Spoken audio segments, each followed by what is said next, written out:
Alright guys, we're gonna react to the real problem with the Pokemon hobby from no other than Nostalgia Nomics Alex. So we're gonna do a live reaction. Let's see what the real problem is, and his video is always freaking great. So let's get into this this reaction. Today's video came about from a conversation that was had in the Patreon Discord by one of the members, kind of like the start your own business, that kind of space. Go look at those content spaces.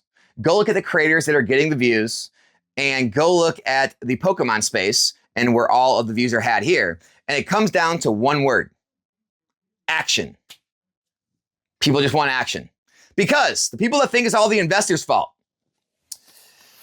I'll tell you right now, I think it's safe to say that no one thinks that it's the investors' fault of why this hobby is what it is. That's such a...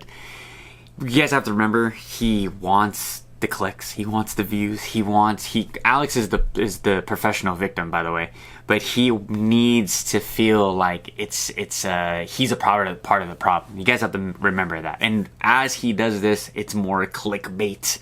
It's more, I mean, I'm sure the comment section is going crazy per usual. He is the master at doing this, but it's so funny, the background of all the sealed cases, the little Rudy 3.0. And it's important. It's very important that he does this. It's very important that he paints this picture for us of why he's a part of the real problem of Pokemon. This is boring. This is boring as sin, and nobody really wants to do it. All right. When I bought this case, the boxes were $80, $85, and nobody freaking wanted them. And guess what I did when I bought this case? Threw it on a shelf. Didn't think about it. I did. The tale as old as time, guys. I tell you guys all the time. We're going to have a lull period in the next couple months, right? Pokemon's going to print to demand. They do it every single time. If they're going to print the stuff into the ground. If you guys think that Destined Rivals and Prismatic Evolutions isn't going to be available for the next year or so, and we're going to be sick of it, you guys are tripping. Pokemon loves making money. My last video talked about how much money Pokemon is printing, billions on the TCG side, and then on the Pocket side, they're getting $2 billion. You don't think Pokemon loves money? They're going to print and print and print. But going into Generation 10, I told you guys a million times, what's going to happen is a lot of people are going to shit on all of the intro Pokemon, and that is the best time to buy. You buy and you buy, and you do exactly what Alex is telling you guys. This is great investment advice, great collection advice to buy a case or buy whatever you can, not buy whatever you can. If that's a set of the art set of sleeve blisters, do that. That whatever your heart desires of how you feel you want to invest, or what your budget allows. If you invest in one booster pack a set, you're still an investor. You have every right, or you have every reason to speak up about your investments, just like I do. Didn't talk about it every day on social media. There wasn't something I could share with everybody. Hey guys, just want to let everyone know, my boxes are still $85 a day, the same way they were yesterday, the week before, the month before. Just wanted to let everybody know. No, there was nothing to do. I didn't check TCG player charts every day. I didn't have anything to wheel or deal. And as a thing as well, there's so many people that check their little Pokemon investing apps and to see, oh my gosh, my sealed product is up 30%, blah, blah, blah. When you fall into that trap of just constantly checking your portfolio, and I used to do that too with my crypto. I used to have to check it every 30 minutes, which makes no sense. It moves, and of course you get alerts, but you shouldn't do that to yourself mentally. Just constantly be obsessing over the market. The best investors are the ones that just set and forget. And it's a very boring, long process when it comes to investing. Now, so it is a boring and long process, but I think in Pokemon it's so easy to predict. It's not like stocks and crypto. Like Pokemon, right? Here's the play, right? And I'm gonna make up probably 500 to 1,000 more videos. I'm not even joking on the number about this. I'm gonna continue to harp the same thing over and over again, guys. We go through these cycles. Pokemon gets really boring, and sometimes that really boring period will last 6, 8, 10 years, where Pokemon doesn't see the crazy boom, right? But then you have 4, 5, 6 years of Pokemon being super popular. It just goes through waves. It's really, really easy, and it's really easy to predict what sets are going to do well. I'm gonna leave a video right around here talking about that, talking about what sets you should go all in. Obviously, Gen 1, Johto, Evolutions, specialty sets. I mean, it's very easy, and a lot of the sets will be cheap. You know, Terrassel Festival, or not Terrassel Festival, Shiny Treasures EX in Japanese was like $30. They couldn't give that thing away, and I was buying those up like you know what. And now it's like $75, 2x, almost it's probably gonna push 3x by the time at the end of this year. So it's a very easy recipe for success. You look back 2 years and you say, well, Alex, now they're going for $300. Now the cases are $2,000 with the case premium. Now it's sexy. Now this is cool. How do we do it? That's how you do it. You put things on shelves. You let them sit, right? You purchase stocks or index funds or mutual funds or a cryptocurrency you like. You hold it, you let it grow.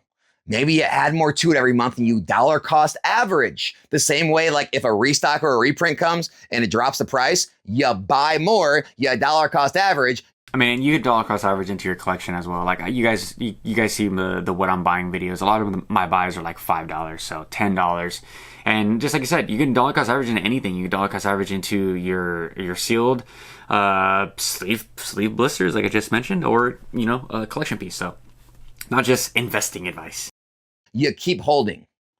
That's investing, guys. Nobody really wants to do that.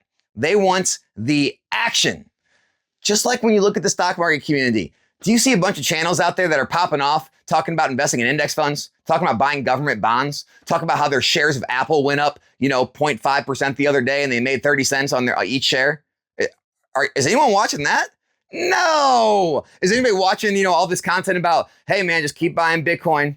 Bitcoin's up another, $500 today. I made this much money. No. What do people want to see? They want to see the day trading, most of which nowadays are on funded accounts, but people want to see the day trading of stocks and cryptocurrencies. Everyone wants to get rich quick now, and it just spilled into Pokemon, and it's freaking annoying. Alex is dropping fire right now, so at any moment it can completely flip, and I could just be not on Team Alex, but let him cook. And then day trading isn't even enough. They want to see options trading. They want to really take their risk and go crazy. They want to see people turn $100 into $10,000 in a single day. I've invested into some crazy projects and made 1,000x off $20, and then I've also lost hundreds. So the degeneracy is alive and well in my space, in my life as well. So he's talking right down my alley. Even if 1,000 people all lost all their money, if one person did it, that's what we want to see. And the same thing happens in the business community. People don't want to hear all the steps, what it takes to really start a business and all kind of the growing pains and all kind of the long road to kind of build it up. No, they want to hear about how they can take a course and they can start a business and they can make $1 million in their first year. And if they don't, then they're a failure. They're going to bankrupt the business, close it up, and they're going to start a new business. Look for the shiny new thing. That's what people want. And that has what's crept its way in to the hobby. It's not the investors, guys. It's not people buying cases, putting them on shelves, not worrying about all the... He's completely right. The real problem is rip and shippers. We were so zoned in as a hobby looking at the investor bros. I hate that. I freaking hate that term. The investor guys. And they're like, well, they're just hoarding all this product. They're just sitting on it. It's just staying there. It's not meant to be. I mean, sure, you can pull the rope in so many different ways. But there's only two ends, but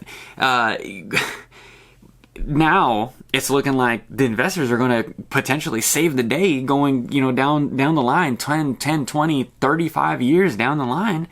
We're going to be looking at product to open, and they're going to have all the stuff. I mean, it's going to be a freaking crazy price, but it's here. It's safe. It's preserved. I mean, look at those boxes. I mean, those things are chilling in Alex's basement. So it's the focus, I think, and I think a lot of the Pokemon hobby agrees that this is where now the focus is towards the rip and ship culture and the scalpers. I mean, they are terrible. They are not the ribbon ship people, just the degeneracy on there. There is good apples and there is a lot of bad apples. You guys always have to remember that there's more bad apples than good apples.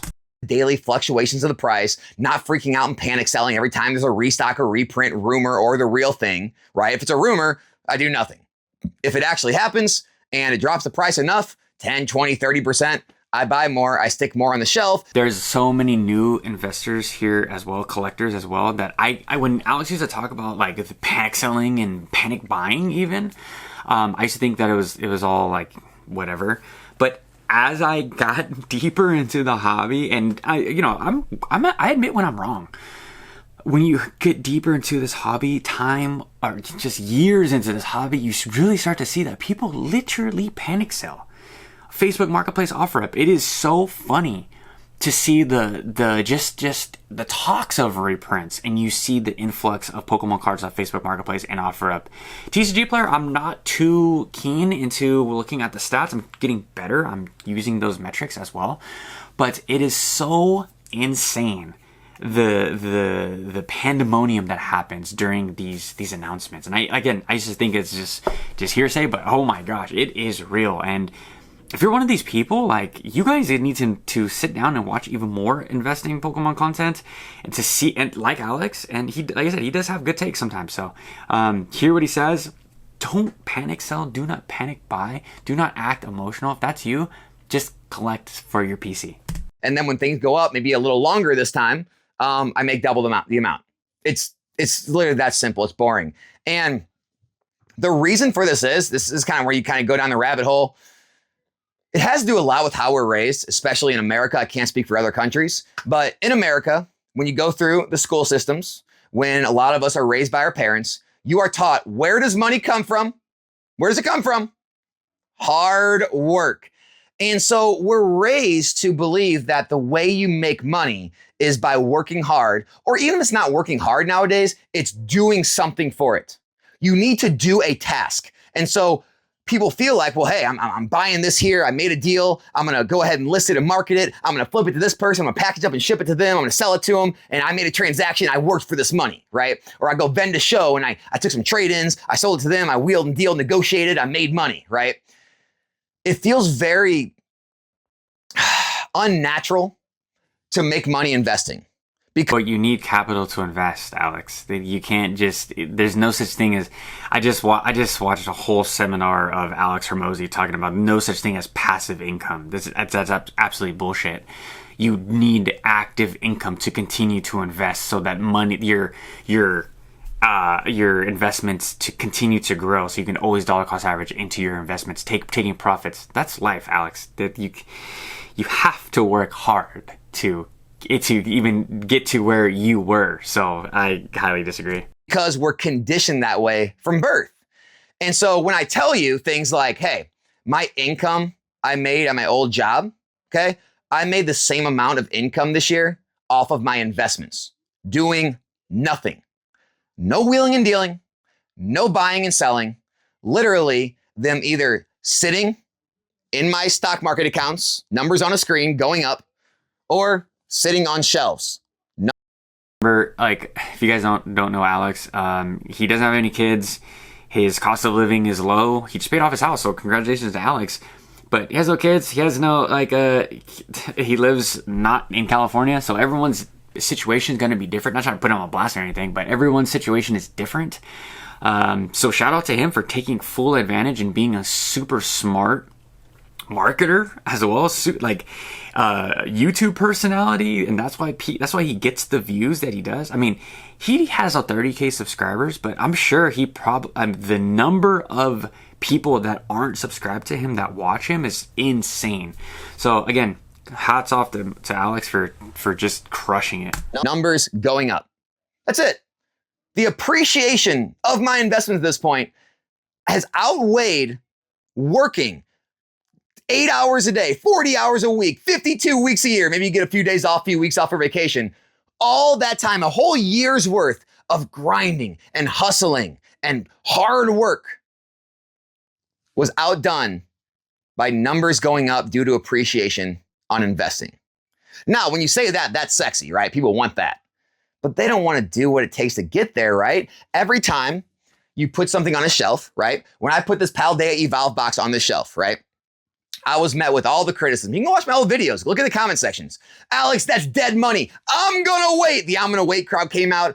I'm gonna wait for a year or 2 years to buy Paldea Evolve. You're buying too early. That's dead money. Or Alex, I can flip and wheel and deal my money 10 times before it's going to take that price of that box to go up. I'm going to make infinitely more than you. I said the same thing. When Paldea evolved, so actually his buddy Pokemon USA Eli, I was on his live stream when Paldea Evolved came out, and I was telling everybody, I'm like, guys, this is like the set to invest in. This is the set to go all in. And there's so many nostalgic Pokemon from my era, from Gen 1 through 5 that were or Gen 1 through 3 that were in there. And I just saw it as an instant win, and it's a huge set. So that a lot of product needs to be opened to complete these sets, and it was an easy recipe. And so many people in that group chat were crushing me when I said this, and I was like, well, I'm gonna buy some, three booster boxes of Paldea. I sold them all like an idiot. I made my profits, but yeah. I was met with the same exact hate that Alex was expressing. Well, Timmy, that's called running a business. You're running a side business. You might as well go take more hours at work and go work overtime or get a second job, because that's exactly what you're doing if you are spending your time and energy buying and selling and buying and selling. But that's where the action's at. If you don't believe me, go look at what gets the most views on YouTube in the Pokemon space these days. That's right. Vending content, vending POV, buyer POV. That's where all the attention is. People want to see the cash getting counted out on the table. They want to see the coin flips. They want to see the trades come in and then the products go out and the money being made. They want to see people talk about how much they made each day or each show. They want to see the money flowing. They gotta see the action. And for all the non-YouTubers out there, YouTube pushes anything that talks about money. If that's investing, vendor POV stuff, buying anything on YouTube, YouTube gives you a premium on how much you get paid per 1,000 views. Entertainment's the least amount, so I'm screwed.